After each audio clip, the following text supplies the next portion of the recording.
April 2026. Persian Gulf, 60,000 feet. A ground control station outside Beale Air Force Base, California, 7,500 miles from the water below.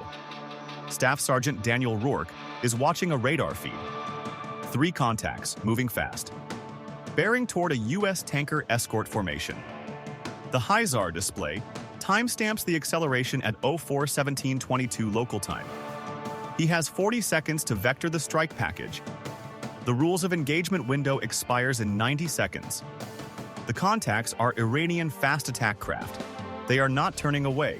One number. The nearest FA-18F on deck alert is 180 nautical miles away. At max dash, 11 minutes of transit. The ROE window is 90 seconds. We will come back to Staff Sergeant Rourke and what he decided in those 40 seconds. But to understand why a staff sergeant at a ground station in California held effective fire authority over the Persian Gulf, you need to know what happened 32 hours earlier when an RQ-4B Block 40 lifted off from Dhafra Air Base in the United Arab Emirates and began the mission that made that moment possible. The RQ-4 Global Hawk is not a dramatic aircraft. It does not break the sound barrier. It carries no weapons. It is a 32,000-pound composite platform with a 130-foot wingspan that climbs to 60,000 feet, levels off, and watches. That is its entire function. In April 2026, it was the most consequential ISR platform operating over the Persian Gulf. The RQ-4B Block 40 carries the Multi-Platform Radar Technology Insertion Program Sensor Suite, MP-RTIP, an active electronically scanned array radar capable of simultaneous synthetic aperture, radar imaging, and maritime moving target indication. Detection range exceeds 100 nautical miles against surface vessels. A single RQ-4B can surveil 40,000 square nautical miles per day. That matters because the Strait of Hormuz is 21 miles wide at its narrowest. The RQ-4 watching it could see everything on the water simultaneously from an altitude no conventional Iranian air defense system can reach. You cannot shoot down what you cannot reach. You cannot hide from a radar looking down at you from above the weather. The 9th Reconnaissance Wing operates the RQ-4 fleet from Beale AFB, with forward deployment to Al Dhafra in the UAE for CENTCOM operations. The April 2026 Hormuz operation used multiple RQ-4B airframes maintaining overlapping patrol sectors. In practice, no gap in coverage. 24 hours a day, 47 days straight. Here is the sensor-to-shooter chain as it actually operated.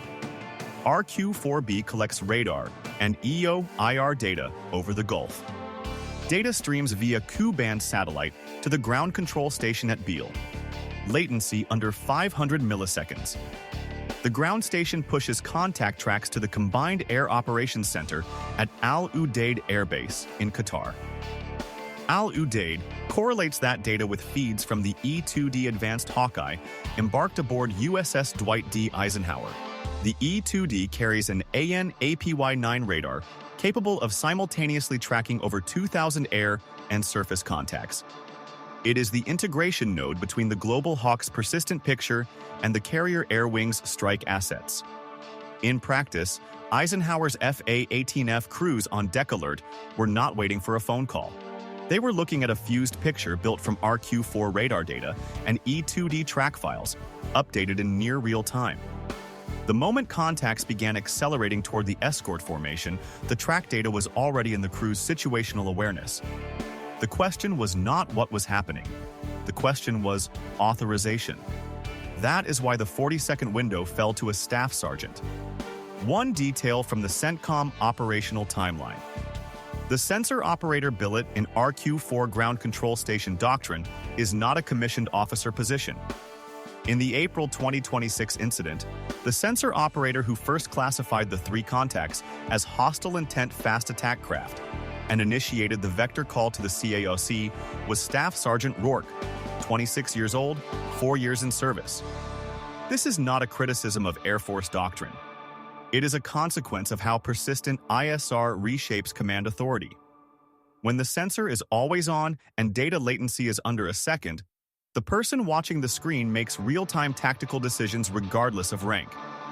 The 40-second window does not wait for a commissioning ceremony. The RQ-4's direct operational contribution to the 47-day Hormuz campaign received almost no public analysis. CENTCOM press releases referenced ISR assets. A single RAND assessment dated June 2026 quantified the sortie rate.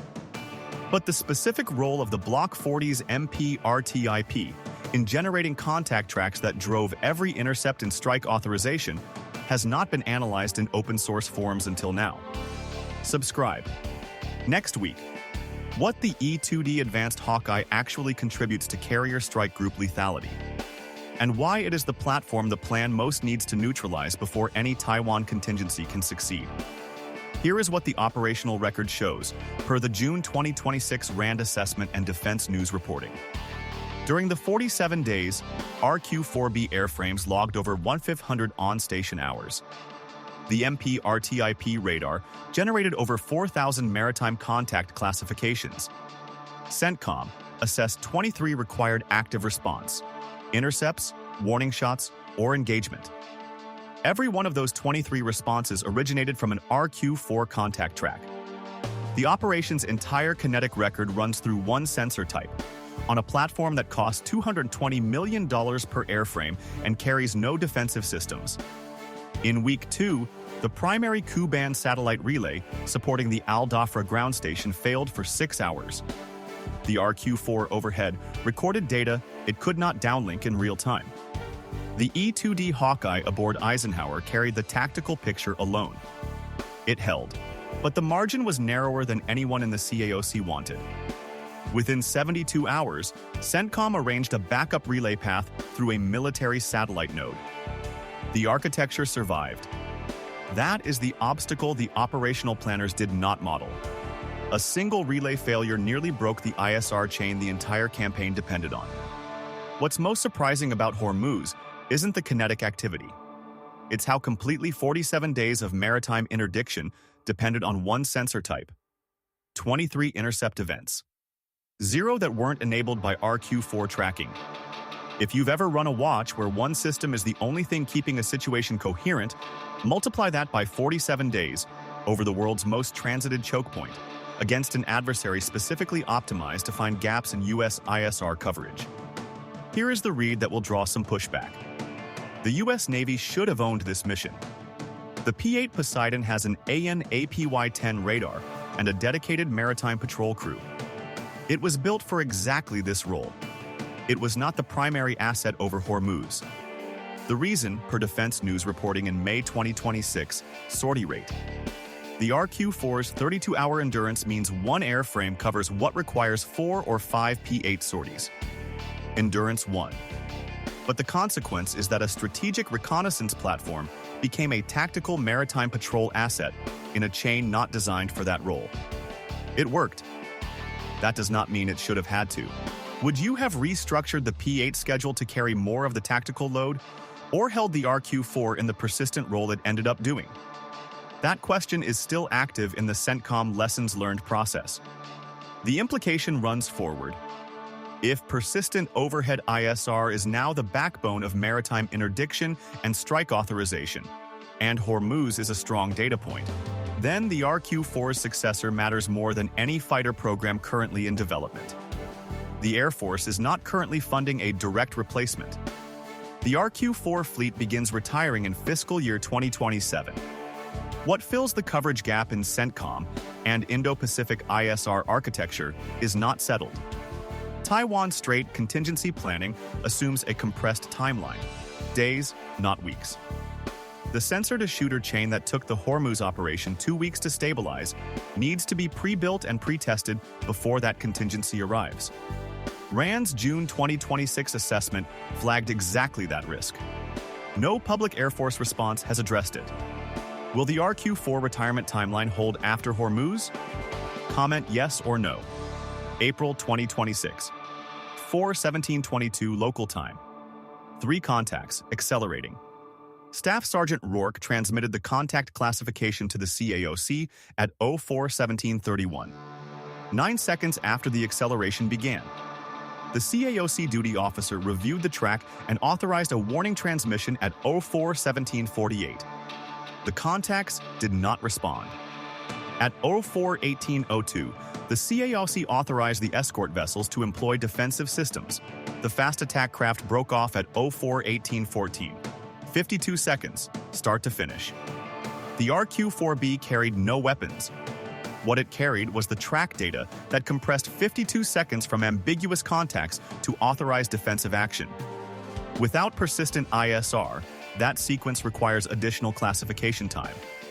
In fast attack doctrine, that additional time is exactly the gap Iranian naval planners try to create. The RQ-4 closed it. A staff sergeant watched it close. The decision was his, in the sense that every second of that window depended on the accuracy of his classification. He got it right. The RQ-4 Global Hawk begins retiring in 2027. The 9th Reconnaissance Wing knows what the coverage numbers show. The question is not whether persistent ISR over contested waterways is strategically decisive. Hormuz answered that. The question is what flies the mission when the RQ-4 is gone, and whether it is ready before the next crisis is not a 47-day campaign but a 47-hour one.